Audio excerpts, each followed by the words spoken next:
শুদ্ধাচার পুরস্কার কি? কি কাজ করলে শুদ্ধাচার পুরস্কার পাওয়া যায়? শুদ্ধাচার পুরস্কার কি? কি কাজ করলে শুদ্ধাচার পুরস্কার পাওয়া যায়? পৃথিবীর এহেন কুকর্ম নেই। পৃথিবীর সব থেকে বড় কুকর্ম থেকে শুরু করে যত রকম কুকর্ম আছে, যদি কুকর্মে কেউ ফার্স্ট হতে পারেন তিনি পাবেন শুদ্ধাচার পুরস্কার। যদি অসৎ কর্মে কেউ ফার্স্ট হতে পারেন তিনিই পেতে পারেন শুদ্ধাচার পুরস্কার। Thanks a lot viral sir, বিনা বেতনের পারিবারিক পাঠশালার শিক্ষক। মোবাইল কন্ট্যাক্ট নং 019352048004, এটা আমার বিকাশেরও নাম্বার।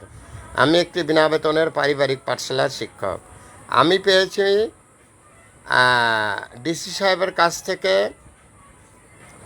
সম্মাননা পেয়েছি বিনা বেতনে ছেলে মেয়েদেরকে পড়ানোর জন্য। একটা ক্রেস্ট, একটা গেঞ্জি, একটা কলম, একখান চারিত্রিক সার্টিফিকেট, এই হচ্ছে আমার পুরস্কার। আর যারা শুদ্ধাচার পুরস্কার পায় তারা হলো দেশের বড় বড় অপরাধী যারা, তারাই এই পুরস্কারটা পায়। Thanks a lot viral sir, BBC নিউজে দেখলাম। সবাই সুস্থ থাকবেন, ভালো থাকবেন এই প্রত্যাশা নিয়ে।